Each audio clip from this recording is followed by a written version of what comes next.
C'est bon, vous tenez? Vous êtes sur un tas de bois. Hello, bienvenue dans ma nouvelle vidéo. Alors dans cette vidéo, on va parler objectifs de rentrée. J'aime pas parler de résolution, je préfère parler d'objectifs, c'est beaucoup plus concret. Pour te donner un cap, une direction, voilà.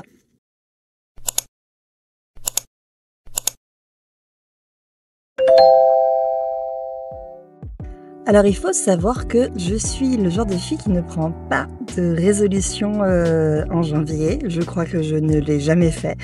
Je n'aime pas les résolutions de janvier.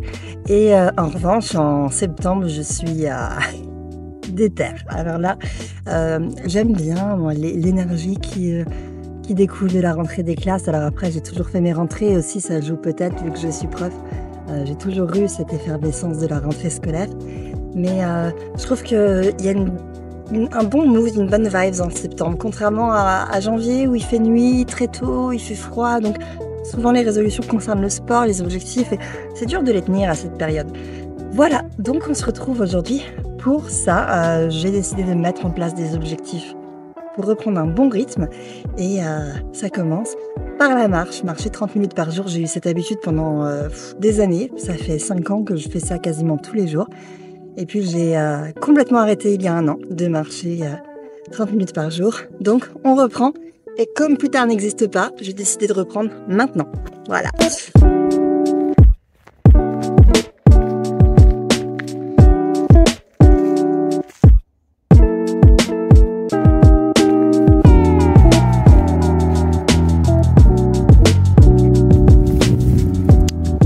Bienvenue en Alsace.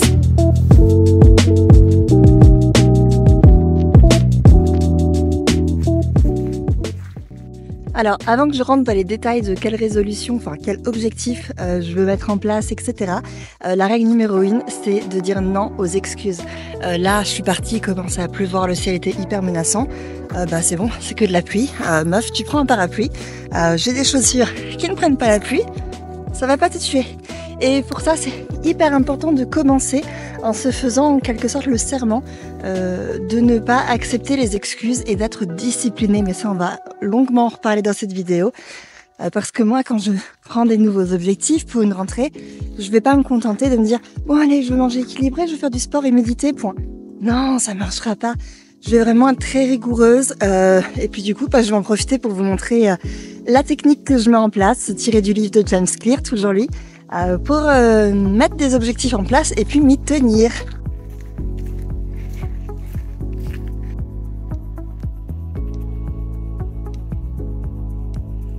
Alors absolument, je crois, tous les objectifs que je vais vouloir remettre en place dans ma vie là après cette vidéo sont des objectifs qui étaient avant des habitudes extrêmement bien ancrées dans mon quotidien.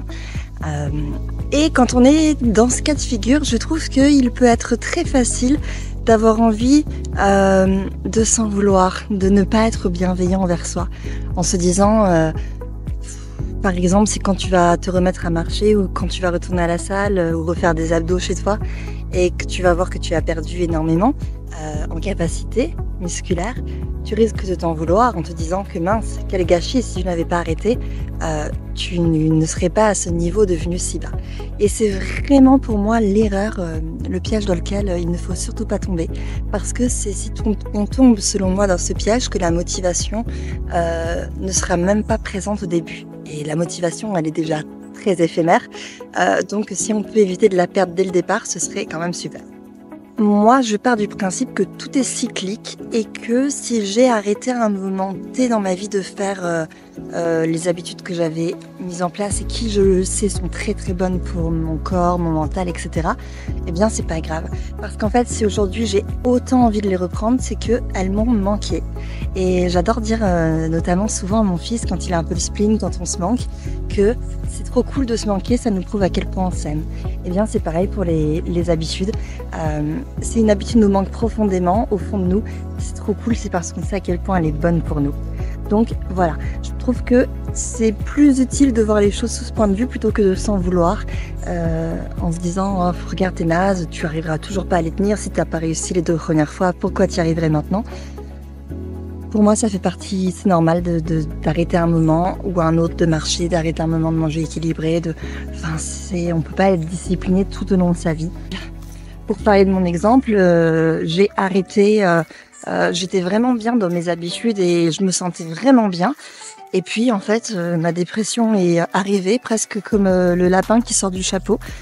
Je l'ai pas vu arriver et ça m'a saoulée. Et moi, je sais que quand j'ai quelque chose comme ça dans ma vie, bah, je vais avoir cet effet très auto-sabotage de me dire « Ah ouais, mon corps tu me lâches, mon mental tu me lâches, bah vous allez voir ». Et c'est très très vicieux, mais c'est ce que je fais à chaque fois, je le sais.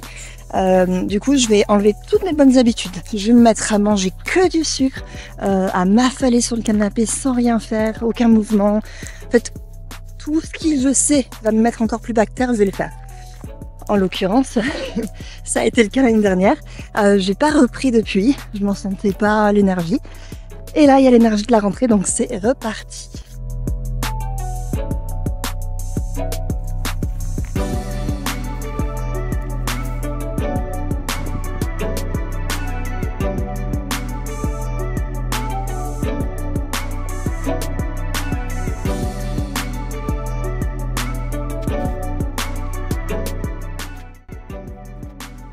Ok, alors étape numéro 1, ça va être de noter les bonnes habitudes que j'ai envie de mettre en place. Alors ça va être plutôt facile parce que c'est les habitudes que j'avais déjà.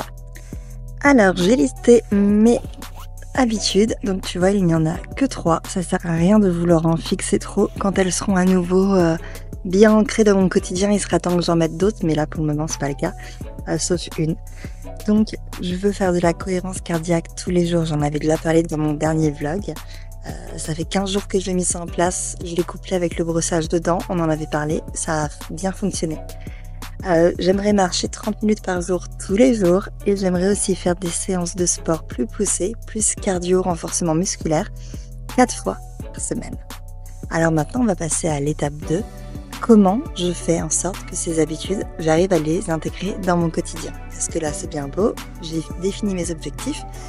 Si je m'arrête là, c'est mort. Je sais que dans 15 jours, je n'aurai rien mis en place. Donc là, maintenant, on va s'attaquer aux moyens.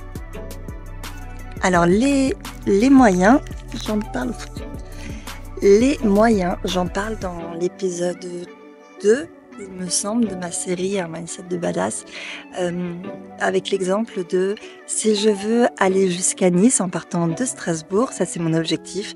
Les moyens, ça va être toutes les questions pratiques qu'on va être obligé de se poser, à savoir on y va par quel moyen de transport, quel billet, si on y va en voiture, quel itinéraire, est-ce que j'ai le plein, est-ce que ma voiture elle a le contrôle technique, est-ce qu'elle est en bonne condition, il faut faire une révision chez le garagiste avant, est-ce que j'ai de l'argent pour payer les péages et l'essence, est-ce que je dois retirer, on mange le midi, tu vois, toutes ces questions qui te prennent la tête, bah ça c'est les moyens, mais sans les moyens, tu peux pas te rendre à Nice, c'est impossible. Et ben c'est pareil pour les objectifs, c'est très très bien de les définir, mais ça ne suffit pas, il faut s'attaquer aux moyens. Donc pour les mettre en place une habitude, il y a quelques questions à se poser et puis on va le faire en direct puisque je m'occupe de moi. Si après cette vidéo, tu veux toi aussi fixer tes propres objectifs pour la rentrée, laisse-moi te donner 4 conseils, 4 pièges à éviter qui t'éviteront justement de perdre la motivation qu'on a lors des premiers jours. Déjà, assure-toi que tes objectifs sont réalistes et pas trop ambitieux. Ensuite, il faut que tu aies en tête que le cerveau adore la nouveauté, mais quand quelque chose devient trop routinier, eh bien, ça va progressivement faire perdre à ton cerveau l'intérêt qu'il avait pour cette chose et c'est là que la discipline va être très importante. Et la planification aussi, donc les habitudes qu'on souhaite mettre en place, il va falloir qu'on les planifie dans notre journée, autrement on ne les fera pas. Donc on va définir une plage horaire très précise et un temps aussi, on va fixer un timing. C'est pour ça que moi j'ai mis par exemple marcher 30 minutes par jour. Mes séances de sport, je sais que l'application que j'utilise, ça dure 25 minutes. La cohérence cardiaque, je sais que ça dure 5 minutes. C'est plus facile de fixer ça dans ta journée si tu connais le temps que ça va te prendre. Et enfin, le problème des résolutions, c'est que souvent, elles visent le système de récompense à long terme. Souvent, quand on veut mettre une bonne habitude, ton corps va en ressentir les bienfaits quelques semaines, quelques mois après, à part la gratification immédiate. Et c'est là que c'est compliqué pour tenir en place. Donc, on va parler aussi du système de récompense. Ok, et ben on est parti, on va faire ça ensemble. Première question à se poser, quand tu as une habitude que tu veux mettre en place, demande-toi pourquoi tu souhaites intégrer cette habitude à ton quotidien. Quel est ton why? Le why est hyper important parce que parfois on veut mettre des choses en place dans notre vie, mais on ne les fait pas pour les bonnes raisons et la motivation ne viendra pas parce que ce ne sera pas intrinsèquement motivant pour toi. La motivation intrinsèque, c'est celle qui vient des tripes, celle qui vient de l'intérieur. Et on va l'opposer à la motivation extrinsèque, celle qui va venir des autres, de l'environnement. Je te donne un exemple. Si je souhaite faire du sport, moi c'est ma résolution. Par exemple, j'ai 4 séances de sport par semaine. Eh bien, une mauvaise motivation serait de le faire pour perdre le gras de mes cuisses, parce que ça me complexe que mes cuisses se touchent. Ou perdre mon bide, mon ventre. Pardon, quelqu'un dit bide. Perdre mon ventre. Bien ça, ce serait pas, pour moi, hein, attention, je parle de moi, ça ne serait pas une résolution que j'arriverais à tenir. Parce qu'en fait, quelle est la motivation profonde que j'ai à perdre mon ventre? Bah, ça serait le regard des autres ou la vie des autres. Parce qu'en vrai, moi, je m'en fiche complètement de mon ventre. Tu vois. Donc, tu vois, c'est pas que je sais que si je pense comme ça, c'est dur pour moi de te donner un exemple parce que comme ça me parle pas, je suis un peu confuse. Mais donc je n'arriverai pas à tenir cette résolution parce qu'elle ne me parlera pas intrinsèquement. En revanche, réussir à... Je te prends l'exemple de mon mec qui s'est mis au sport, non pas pour se sculpter un corps d'athlète ou que sais-je, mais parce qu'en fait, un jour, il a fait une partie de foot avec notre fils et ça lui a foutu un coup de voir qu'il galérait à suivre. Et ça, la motivation intrinsèque de te dire bah, je veux garder du cardio et des muscles pour réussir à jouer avec mon fils tout simplement, elle est super cette motivation parce que tu sais qu'il y a un vrai truc derrière qui parle à ton cœur. Et voilà, ça va être ça l'idée. Donc trouver ton why. Alors trouver son why, ça peut être très rapide. Typiquement, je veux me mettre à la cohérence cardiaque parce que je veux m'apaiser. Parce que mes angoisses ont tendance à revenir et je sais que ça me fait beaucoup de bien. Là, c'est facile. En revanche, je veux me mettre au sport 4 fois par semaine. Personnellement, ça ne va pas me suffire à me donner la motivation. Moi, je suis quelqu'un qui a besoin de comprendre quel est l'intérêt de faire ces choses. Et notamment les séances de sport. Ah, j'ai mon mec qui vide le lave-vaisselle. J'espère que vous ne l'entendez pas parce que moi, ça me dérange là. Oh, mon mec vide le lave-vaisselle, ça me dérange. Pauvre fille, bah. Là où par exemple ma résolution de faire 4 séances de sport par semaine, hormis la marche, hein, vraiment 4 séances pur renforcement musculaire, cardio, je sais que ça va pas trop me motiver. Alors moi ce que j'ai fait, ça c'était d'une dernière fois, hein, je l'ai récupéré dans mon livret, j'ai arraché les feuillets. En fait moi je vais regarder des vidéos et prendre des notes de choses. Donc tu vois là par exemple... ce sont des notes que j'avais prises d'un reportage Arte sur justement le sport, l'importance de faire du sport et qui va te parler de toutes les hormones que ça va envoyer à ton cerveau, que ce soit l'endorphine et la sérotonine et puis qu'est-ce que ça va faire dans ton corps à court et à long terme, etc. Voilà, moi personnellement, après ça ne regarde que moi, j'ai besoin d'avoir des données comme ça scientifiques pour me motiver. À quoi sert l'endorphine? Qu'est-ce que ça va m'apporter? Et ça me paraît plus concret d'aller faire ma séance de sport en fait parce qu'au lieu d'aller juste chercher du mal-être parce que ça me brûle et de la transpiration, dans ma tête je vais me dire allez je vais à la cueillette aux hormones du plaisir et du bonheur. Tu vois, moi je le vois comme ça. Et c'est pour ça que ça me fait du bien de relire ça et de savoir ça pour me motiver. Donc, première étape, être sûr de son why, de son pourquoi et s'assurer qu'il est vraiment bon pour soi. S'assurer qu'on le fait vraiment pour nous et pas forcément pour l'environnement ou les autres. Voilà. Ensuite, étape numéro 2, ça va être l'environnement. Alors l'environnement, méga important. J'en parle dans tous les épisodes jusqu'à présent, je crois, de ma mini-série Un mindset de badass. L'environnement, c'est capital. Ça va vraiment être capital. Je vais pas trop rentrer dans les détails parce que ça va faire redite des vidéos que j'ai déjà fait, mais si ça t'intéresse, tu vas voir tout ça et j'en parle. En tout cas, en ce qui concerne mes 3 habitudes, eh bien, l'environnement, ça va être très simple. La cohérence cardiaque, j'ai mis un bol tibétain dans ma salle de bain pour penser à la faire. Parce que si tu veux réussir à mettre en place une habitude, moi je te conseille de la coupler à une habitude qui est existante. Comme ça, tu y penseras. Parce que le souci souvent, c'est qu'on ne pense pas à faire les choses. Et là, c'est là que l'environnement et ses rappels visuels vont être vraiment capitaux. Donc moi, en termes d'environnement, de rappel visuel, genre plusieurs choses, je vais avoir mon tracker d'habitude, on en parlera plus tard.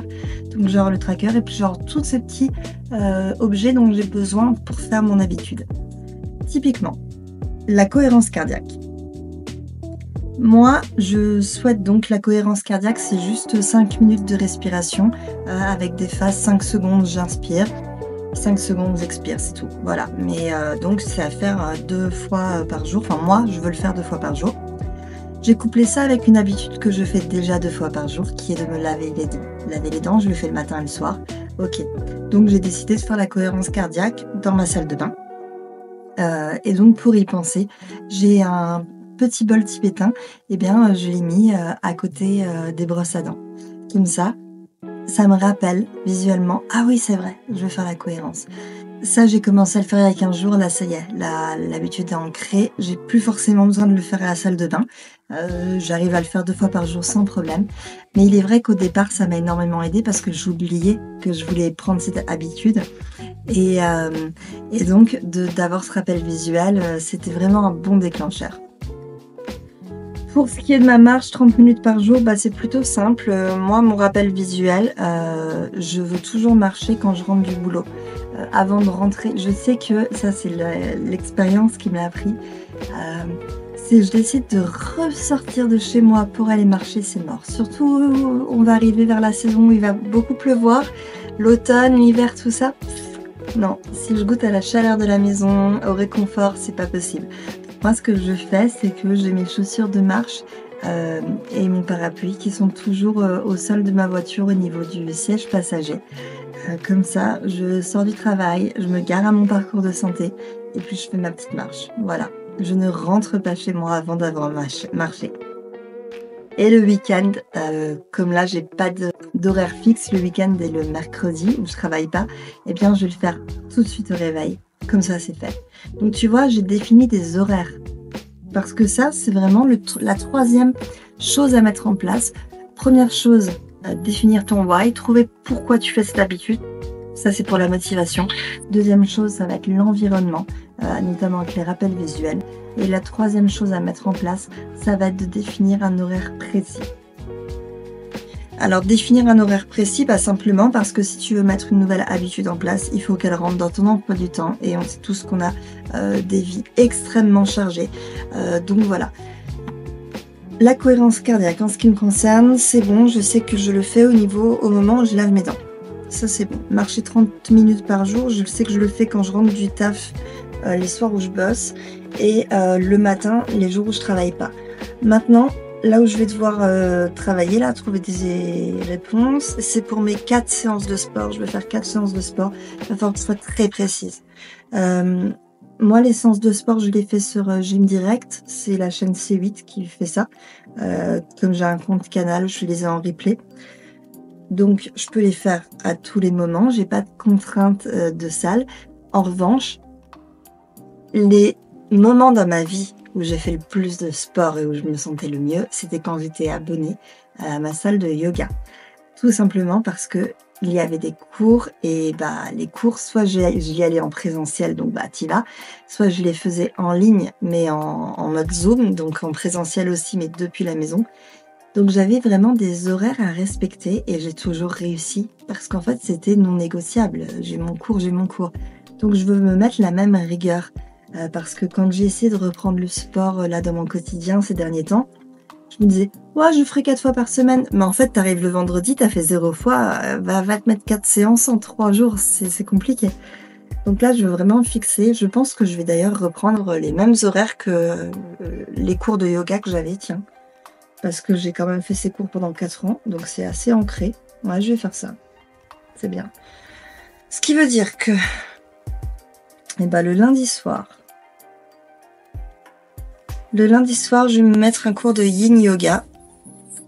Donc du yoga doux, autrement dit des étirements. Donc yin yoga doux, étirements. Alors je vais pas lundi soir, je vais mettre un horaire que je respecte de yoga, mais on va déjà un horaire. Je réfléchis. Donc là, je me suis fixé des horaires.